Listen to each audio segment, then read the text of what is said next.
నా వీడియోస్ ఎవరైనా కొత్త వాళ్ళు చూసేవాళ్ళు ఉంటే దయచేసి నా వీడియోస్ని ఫుల్ వర్టికల్ స్క్రీన్లో చూడండి.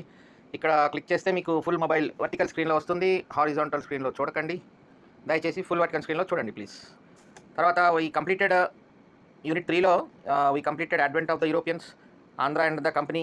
ఆ తర్వాత 1857 రివోల్ట్ వరకు యూనిట్ 3లో కంప్లీట్ చేయడం జరిగింది. ఇన్ జనరల్గా ఫస్ట్ 2 యూనిట్స్లో ఏ టాపిక్ వెంటనే పెట్టడం జరిగింది నేను questions, first unit and second unit. దయచేసి ఎవరైనా కొత్తగా చూస్తున్నారంటే నా ఛానల్ ప్లేలిస్ట్లోకి వెళ్ళి వీడియోస్ ఉంటాయి. తర్వాత video 1857 revolt and it's impact on Andhra.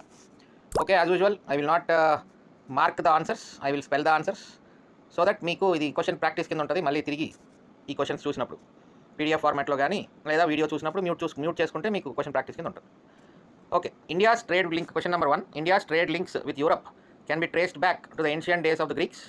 The most important feature of the overseas and overland trade was. అంటే ఇంపార్టెంట్ ఫీచర్ ఏంటి, సముద్రం మీద కానీ లేదా భూమి మీద కానీ వ్యాపారం జరిగే దాంట్లో ఇంపార్టెంట్ ఫీచర్ ఏంటి అని అడుగుతున్నాడు. Asian part of the trade was carried on by the Arabs. అంటే ఏషియాలో ప్రాంతంలో ఉన్న వ్యాపారాన్ని అంతా అరబ్స్ చూసుకునేవారు. European trade was monopolised by the Italians. The Indian products were in hot demand in Europe. First statement కరెక్టే, ఎందుకంటే ముఖ్యంగా అరబ్స్ కంట్రోల్లో ఉండడం వల్ల ఆ 1490s కాన్స్టాంటినోపోల్ని టర్క్స్ ఆక్యుపై చేయడం వల్ల ఈ పోర్చుగీస్ వాళ్ళు, స్పెయిన్ వాళ్ళు వీళ్ళందరూ కూడా భూమి మీద భారతదేశానికి, ఎందుకంటే the Indian products for hot demand in Europe కదా, సో వాళ్ళు కూడా రావాలా భారతదేశానికి వచ్చి వాళ్ళు కూడా వ్యాపారం చేయాలి. అందుకని వాళ్ళు ఏంటంటే అరబ్స్ ఎప్పుడైతే బ్లాక్ చేశారో land route, they started searching for sea route. ఆ విధంగా రావడమే జరిగిందనమాట. ఇది మన వాస్కో డ గామా. అసలైతే కొలంబస్ కూడా రావడం జరిగింది. భారతదేశానికి వద్దాం అనుకుని బయలుదేరాడు, కానీ అటు వెళ్ళిపోయాడు అమెరికా వైపు. అందుకనే మీకు వెస్ట్ ఇండీస్ అని పేరు ఉంటుంది. వెస్ట్ ఇండీస్ అంటే ఫస్ట్ అక్కడ ల్యాండ్ అయ్యాడు అనమాట. తర్వాత నిజమైన అమెరికాను కొనుక్కున్నది మళ్ళీ అమెరికాను అని ఎవడో ఉంటాడు. ముఖ్యంగా కొలంబస్ కూడా భారతదేశం కనిపెడదామని వచ్చినోడే, కానీ అటుపోయాడు వెస్ట్ వైపు. మొత్తానికి పోర్చుగీస్ నుంచి వాస్కో డ గామా రావడం జరిగింది. అంతా మనం చూసాం. సో అది first statement. European trade was monopolised by the Italians. దీన్ని మనం ఎలాగా ఏ సందర్భంగా మనం కన్ఫర్మ్ చేసుకోవచ్చు, బాగా గుర్తెచ్చుకోండి. 1420లో విజయనగర సామ్రాజ్యానికి ఎవరు వచ్చారు, సందర్శకులు ఎవరు? 1420లో ఇటాలియన్ వెనీస్ నుంచి నికోలో కొంటి రావడం జరిగింది. ఆ తర్వాతే కదా మనం పోర్చుగీస్ వాళ్ళందరినీ చూసింది. సో ఇనీషియల్గా ఇటాలియన్స్ రావడం జరిగిందంటే మొనోపోలీ ఉండడం వల్లే కదా. ఇటాలియన్ ఒక నికోలో కొంటి అనేవాడు 1420లోనే ఆ సందర్భంలోనే దేవరాయ 2 టైంలో రావడం జరిగింది కాబట్టి వెనీస్ నుంచి. The second statement is also correct. Third statement, Indian products were in hot demand in Europe. అంతే కదండి, ఏదో అంటారు మరి వాస్కో డ గామా ఇక్కడ నుంచి తీసుకెళ్ళిన సరుకుకి 600 రెట్లో 800 రెట్లో డబ్బులు వచ్చినాయి అంట. సో అంత డిమాండ్ అనమాట మన Indian products. So that is the first question, all of the above. Second question, the West Europeans were determined to maintain trade contacts with the East. Which one of the following in this connection is correct? To end the Arab and Iranian monopoly over the Eastern trade. Yes, ఇంకా Arab వాళ్ళని Italian వాళ్ళని close చేయాలి, monopoly బాగా, అది కరెక్టే. To bypass the Turkish hostility. అవును, కాన్స్టాంటినోపోల్ని Turks occupy చేశారు కాబట్టి వాళ్ళని బైపాస్ చేయాలి. To open direct trade relations with the east. East అంటే మనమే, ఈస్టర్న్ ఇండియా, ఈస్టర్న్ పార్ట్లో ఉంటాం మనం గ్లోబ్లో. సో అందుకని ఇక్కడ కూడా all of the statements are correct. The Portuguese were the first to come to India. Yes, 1498. Within a very short, they established their trading centers at Cochin, Calicut, Dayu, Daman, etc. In this, they were helped by superiority of the infantry, the mutual rivalries of the native rulers, military weakness of the other European companies, then competence of the Mughals. ఇక్కడ క్లియర్గా mutual rivalries of the native rulers వల్లే ఈ మొత్తం Europeans అందరూ వచ్చి దూరారు. మనం అప్పుడు disintegrated కదా, అంటే ఒకసారి వన్స్ అంటే విజయనగర సామ్రాజ్యం ఉంది కానీ but it was not controlling the whole part like anything. ఇంకా జామోరిన్ అని అట్లా కొన్ని పాకెట్స్ ఉన్నాయి. సో ఆ ఇనీషియల్గా మెయిన్ పోర్చుగీస్ వాళ్ళకి ఆయుధం ఎక్కడ దొరికిందంటే mutual rivalries of the native rulers. So అక్కడ వాళ్ళకి దొరికింది. ఆ విధంగా నెమ్మదిగా కూడా ఎస్టాబ్లిష్ చేసుకుంటూ పోయారు. So that is question number 3. Francisco day Almeida was the first viceroy of the Portuguese possessions in India. Francisco day Almeida, he followed blue water policy. అంటే అతను భూమి మీద ఈ రాజ్యాలు ఆక్రమించడం, నేటివ్ రూలర్స్తో ఏం పెట్టుకోలే, ఓన్లీ బ్లూ వాటర్, సముద్రం మీద ఆధిపత్యం ఒకటి ట్రై చేశాడు. ఎవరు? Francisco de Almeida. ఈ పాలసీని మార్చింది ఎవరు అంటే according to this policy the Portuguese were expected to maintain supremacy on seas. అంటే సముద్రం మీద ఆధిపత్యం కోసం అనమాట. బ్లూ వాటర్ పాలసీ అంటే సముద్రం మీద ఆధిపత్యం, maintain supremacy on seas. So answer is option C. ఆ ఫ్రాన్సిస్ డే ఆల్మేడా యొక్క బ్లూ వాటర్ పాలసీని రివర్స్ చేసి నేటివ్ రూలర్స్తో గొడవలు పెట్టుకుని నెమ్మదిగా చిన్నగా దూరి నేటివ్ రూలర్స్ని ఆక్రమించి ఆక్యుపై చేసి దాన్ని అంతా రివర్స్ చేసింది ఎవరు? అల్ఫాన్సో అల్ఫాన్సో అనే మామిడి పండు ఉంటుంది తెలుసు కదండి, రివర్స్ చేసాడు అనమాట, Alfonso Albuquerque. So that is question number 5. Question number 6. Which one of the following is responsible for the failure of the Portuguese in India? They combined the use of force with trade, the conquest of Portugal by Philip II, their intolerant and fanatical religious policy. ఇవన్నీ కూడా కారణాలే according to this text book. ఈ text book Gopal Reddy text book. It was in English. ప్రతి chapter వెనకాల ఇలాగా beautiful questions ఉంటాయి మనకి కాన్సెప్చువల్గా బాగా అర్థం చేసుకోవడానికి. సో అందుకనే I'm providing all these questions to you. Please use them. ఇక్కడ the answer is all of the above. Combine the use of force with trade. వాళ్ళు వ్యాపారం చేస్తూ అలాగే ఫోర్స్ కూడా యూజ్ చేశారు. దానివల్ల కూడా జరిగింది. The conquest of Portugal by Philip II, అక్కడ పైన యుద్ధాలు జరగడం.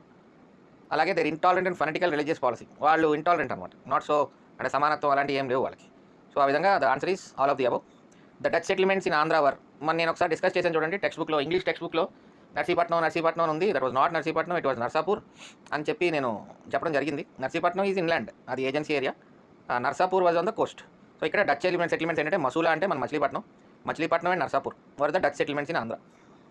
The following is the most important trading centre of the English company in the east Coast and in the Nellore district. Nellore డిస్ట్రిక్ట్లో ఏం చూసాం మనం? అర్మగాం చూసాం, అంతే కదండి. నెల్లూరు డిస్ట్రిక్ట్లో ఫ్రాన్సిస్ డే అనేవాడు 1739లో ఆ మచిలీపట్నం వద్దనుకుని కొంచెం వేరే ప్లేస్లోకి వెళ్దామని చెప్పి వెతుక్కుంటా ఫస్ట్ అర్మగాంలో చూస్తారు. అక్కడ కూడా ఒక చిన్న ప్లేస్ పెట్టుకుంటారు. ఆ తర్వాత అది కూడా ప్రాపర్టీ ప్రొడక్షన్ సరిగ్గా లేదు అక్కడ, ప్రజలు ఎవరు కూడా అక్కడ మంచి ప్రొడ్యూస్ దొరకట్లేదు వాళ్ళకి. దాంతో అప్పుడు మెడ్రాస్ పట్నంకి రావడం జరిగింది 1740లో. ఆ దామెర్ల బ్రదర్స్ని కలవడం జరిగింది. వాళ్ళు రాజా ఆఫ్ చంద్రగిరి, అందులో వెంకటపతి రాయ III ఆ టైంలో ఉన్నాడు. అప్పుడు అతని దగ్గర పర్మిషన్ తీసుకుని దామెర్ల సోదరుల ద్వారా ఈ ఫ్రాన్సిస్ డే అనేవాడు ఫోర్ట్ సెయింట్ జార్జ్ కట్టడం మొదలుపెట్టాడు. 1740లో పూర్తయింది. And that became Madrasapatnam. So ఇక్కడ నెల్లూరు డిస్ట్రిక్ట్లో ఉన్నది అర్మగాం. ఈ అర్మగామే కదా దొగ్గరాజపట్నం అని కూడా అనుకున్నాం మనం. మన ఏపీ రీఆర్గనైజేషన్ యాక్ట్లో దొగ్గరాజపట్నంలో ఒక పెద్ద పోర్ట్ కట్టాలి అని చెప్పి దాని ఫీజిబిలిటీ చెక్ చేయాలి అని కూడా ఉంది. దొగ్గరాజపట్నం, అర్మగాం, దొగ్గరాజపట్నం ఇంచుమించు ఒకటే ఏరియా అనమాట. Next question number 9. The English company dispatched a ship called globe under the command of హిప్పన్. ఇక్కడ క్వశ్చన్లోనే బోల్డ్ అంత ఇన్ఫర్మేషన్ ఉంది, అందులోనే బోల్డ్ క్వశ్చన్ ఎత్తుకోవచ్చు మనం కదండి. Under the command of హిప్పన్ and it arrived at Masula in 1611. This opened a new chapter in the history of English east India company because అంటే ఇదంతా గ్లోబ్లో వచ్చారు. హిప్పన్ ఆధ్వర్యంలో 1611లో మచిలీపట్నంలో దిగారు. ఇది ఒక న్యూ చాప్టర్ స్టార్ట్ చేసింది అనమాట. ఎందుకు? It led to the establishment of English company factory at Masula. It opened up commercial relations with China. It help to eliminate Portuguese from India. It paved the way for the conquest of Bengal. It led to the establishment of English company, a factory at Masula. Very simple. First వాళ్ళు దిగి చేసింది ఏంటి? ఆ మహమ్మద్ కులీ కుతుబ్ షా ఉన్నాడు ఆ టైంలో. అతని దగ్గరికి వెళ్ళి ఇలా ఒక ఫ్యాక్టరీ పెట్టుకుంటామని అడిగారు. అతను పర్మిషన్ ఇచ్చాడు. మచిలీపట్నంలో ఒక ఫ్యాక్టరీ పెట్టుకున్నారు. సింపుల్. 1611లో అదే జరిగింది. The English companies official who was responsible for establishment trading centre at Madras and ultimately for the construction of fort Saint George was. ఇప్పుడే కదా వాగాను ఫ్రాన్సిస్ డే గురించి, అదే క్వశ్చన్ రూపంలో అడిగేశారు అనమాట. ఓకే, ఇంగ్లీష్ కంపెనీ అఫీషియల్ ఎవరు ట్రేడింగ్ సెంటర్ ఎట్ మెడ్రాసు అల్టిమేట్గా Fort George కట్టడంలో ఎవరు ఏ కంపెనీ అఫీషియల్ రెస్పాన్సిబుల్ అంటే it's Francis Day. The Golconda sultan who gave a farman to the English company to establish trade centres in the Golconda kingdom was nothing but Mohammad Quli అండి. ఇనీషియల్గా 1611లో మొహమ్మద్ కులీ ఉన్నాడు. తర్వాత 1634లో గోల్డెన్ ఫర్మాన్ ఇచ్చింది మొహమ్మద్ కుతుబ్ అనమాట.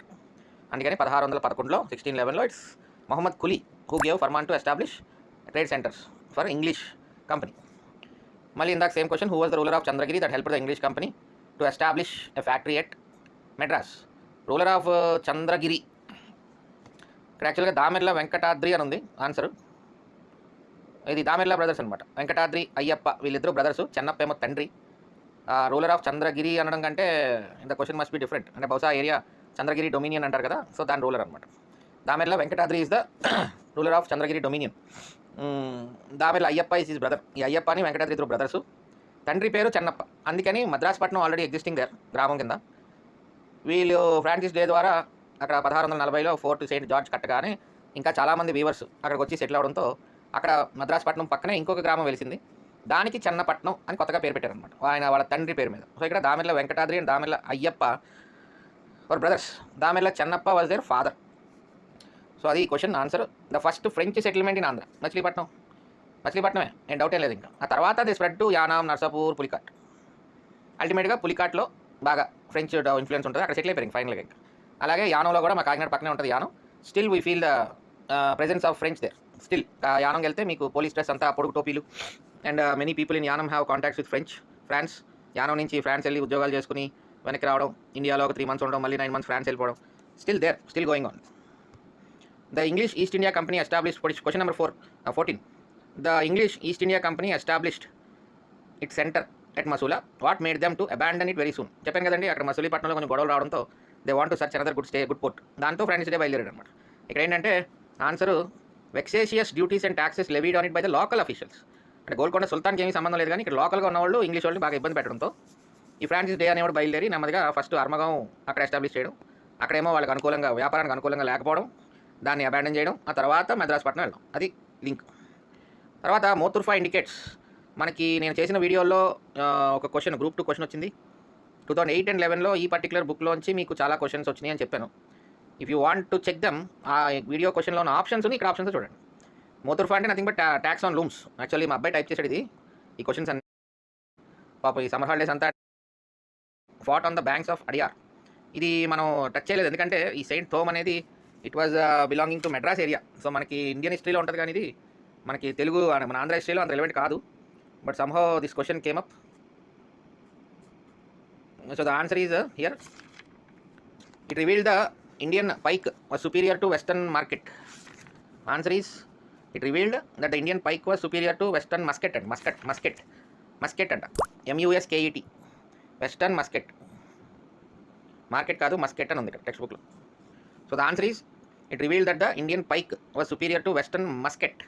మస్కెట్ అంటే ఏంటో నాకు తెలియదు, గూగుల్లో ఎతకాలి ఈ వీడియో అయిన తర్వాత. Okay, I'm passing on to next question. Which was terminated the first Carnatic war? మనకు ఆన్సర్ ఆస్ట్రియన్ సక్సెషన్ వార్ అండి. మన నోట్స్లో కూడా ఉంది, Austrian succession war ended the first Carnatic war అని ఉంటుంది. మన బ్యాటిల్ ఆఫ్ అంబూర్ ఇది కూడా చూసాం మనం వీడియోస్లో, previous videos. Which one of the following statements correct regarding importance in the battle of Ambur in the history of Andhra? Chanda Sahib became the Nawab of Carnatic. English lost their hold over Carnatic. The French got Masula, Devi కాదండి, దివి region, దివి DIVI, దివి region అంటే దివిసీమ అంటాం మనం. మచిలీపట్నం ఆ ఏరియాలో ఉంటుంది దివిసీమ అని. Devastating cyclone, super cyclone hit Diviseema అని కొట్టింది. It was very devastating. NTR గారి టైంలో అనుకుంటా, పెద్ద NTR గారి టైంలో, ఆయన చీఫ్ మినిస్టర్గా ఉన్నప్పుడు ఆ టైంలో సంథింగ్ హ్యాపెండ్ బిఫోర్ 1977 అనుకుంటా, Diviseema super cyclone. And Yanam, French got Masula, Divi and Yanam. తర్వాత Muzaffar Jung became the Nizam of Hyderabad. Battle of Ambur ద్వారా Muzaffar Jung became the Nizam of Hyderabad, that is correct. French got Masula, Divi and Yanam, అది కాదు. ఎందుకంటే మనకి మసూలా, దీవి అండ్ యానం ఇచ్చింది ఎవరు? ముజఫర్ జంగ్ ఇస్తాడు. ముజఫర్ జంగ్ని ఫ్రెంచ్ వాళ్ళు నాసిర్ జంగ్ చనిపోతే, నాసిర్ జంగ్ని రాయచోటి దగ్గర కడప కర్నూలు నవాబుల్ని చంపేస్తే, కడప కర్నూలు నవాబులు నాసిర్ జంగ్ని చంపేసిన తర్వాత ముజఫర్ జంగ్ నవాబ్ ఆఫ్ హైదరాబాద్ నిజాం అయిన తర్వాత అప్పుడు ముజఫర్ జంగ్ మసూలా, దివి అండ్ యానం ఇవ్వడం జరుగుతుంది. సో ఇక్కడ అంబూర్ యుద్ధం తర్వాత ఏమైంది? చందా సాహెబ్ అనే అతను అన్వరుద్దీన్ చనిపోవడంతో ఈ became the Nawab of Karnataka. So option is A. Muzaffar Jung was murdered at, ఇప్పుడే చెప్పాను కదండి, Rayachoti.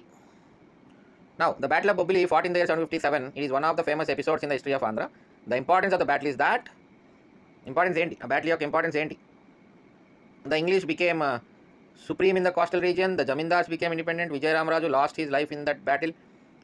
The Zamindars of coastal Andhra were forced to accept the French authority. అంతే కదండి, the zamindars of the coastal Andhra were forced to accept the French authority. Vijayaramaraju ఎవరు? బొబ్బిలి జమీందారు.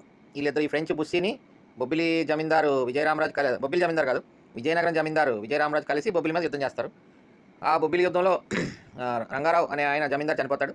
ఆ రంగారావు గారి బంధువు తాండ్ర Paparayudu, Krishnaraju cinema అని చెప్పాను కదా, ఆ కృష్ణరాజు గారు వచ్చి మన ఈ విజయరామరాజుని చంపేయడం జరుగుతుంది. ఓవరాల్గా ఇదంతా ఎందుకు జరుగుతుంది? ఫ్రెంచ్ వాళ్ళకి ఆ నార్త్ మొత్తం ఆ ఉత్తర సర్కార్లన్నీ ఇస్తే అక్కడ జమీందారులు తిరుగుబాటు చేయడం, కప్పం కాదు వసూలు అంతా ఫ్రెంచ్ వాళ్ళని ఎదిరించడం జరుగుతూ ఉంటే then French Bussy will go and start with Vijayaramaraju of విజయనగరంతో మొదలుపెట్టి బొబ్బిలిని ఎండ్ చేసి ఆ విధంగా ఫ్రెంచ్ వాళ్ళ దగ్గర కంట్రోల్లోకి తెచ్చుకుంటాడు మొత్తం అంతా, ఈ కోస్టల్ ఆంధ్ర అంతా కూడా. సో అది importance of the battle of Bobbili తర్వాత జరిగింది అది. Now battle of Chandurthi fought in the year 1759 is one of the decisive battle because, అంటే 1758 కరెక్ట్ ఇయర్ అండి, 1759 అయితే కాదు. సో అది కొంచెం నాకు క్లారిటీ 1758 59 అనేది చిన్న డౌట్ ఉంది. ఎవరైనా కన్ఫర్మ్ చేయగలిగితే వేరే టెక్స్ట్ బుక్స్ కానీ ఇంకా ఎవరైనా పెద్ద పెద్ద హిస్టరీ లెక్చరర్స్ ఉంటారు కదా మనకి, వాళ్ళని అడిగి కన్ఫర్మ్ చేయండి కామెంట్ సెక్షన్లో. సో ఐ బిలీవ్ ఇట్స్ 1758, ఎందుకంటే 1759లో మళ్ళీ పిఠాపురం రాజా మీద ఈ ఆనంద్ గజపతిరాజు యుద్ధం చేస్తాడు, అది వేరే యుద్ధం. 1758 బ్యాటిల్ ఆఫ్ చందుర్తి అనమాట. ఇది one of the decisive battle because it saw the explanation of French from the Sarkars. ఎగ్దమ్ అప్పుడు దాకా నిలబెట్టుకున్నదంతా ఒక్కసారి అదేంటిది ఒక గాలివాన్తో ఏదో పోద్దంటారు కదా, ఆ విధంగా ఈ యుద్ధంతో French was expelled from the Sarkar. Very serious battle అంటే చిన్న battle which gave big result as set by Colonel Malleson. Okay, question number 23, the importance of the battle of Wandiwash lies. ఎలాగైతే చందుర్తి యుద్ధం సర్కార్ల నుంచి ఫ్రెంచ్ని బయటికి తోలేసిందో, బ్యాటిల్ ఆఫ్ వ్యాండి వాష్ ఏం చేసింది, ఫ్రెంచ్ వాళ్ళని ఇండియా నుంచే తొలివేసింది ఇంచుమించుగా. ఏబి అంటే వాళ్ళ ఇంపార్టెన్స్ తగ్గిపోయింది అనమాట, both A and B. Expulsion of the French from the Carnatic, expulsion of the French from the coastal Andhra. Coastal Andhra చంద్రుత్ అండి, ఇక్కడ answer will be A, not B, sorry both of the ఏవో కాదు. It was expulsion of the French from the Carnatic. మళ్ళీ ఇక్కడ coastal Andhra ఉంది. Already 58లోనే Chandurthi వార్లో సర్కార్ల నుంచి French వాళ్ళని తోలేశారు. వ్యాండి వాష్ ఎప్పుడు జరిగింది, 1760. కర్ణాటిక్ వార్స్లో కర్ణాటిక్ అనమాట, ఇంకా ఆ ఏరియా నుంచి కూడా ఫ్రెంచ్ వాళ్ళ ఇన్ఫ్లుయెన్స్ తగ్గిపోయింది. దాంతో ఇంకా ఫ్రెంచ్ వాళ్ళ ఇన్ఫ్లుయెన్స్ ఓవరాల్గా ఇండియాలో తగ్గినట్టు అనమాట. అందుకని battle of Chandurthi, battle of Wandiwash 1758 and 1760. The first Nawab of Hyderabad who enjoyed the Nizam was Nizam Ali Khan. What was the significance of Nizam Ali's reign? The company acquired Northern Sarkars, the company acquired Guntur, the company got ceded districts. 1766లో Northern Sarkars, 1788లో గుంటూరు, 1800 సంవత్సరంలో ceded districts. So all of the above. అదండి this video. Next video will be about Andhra under the company.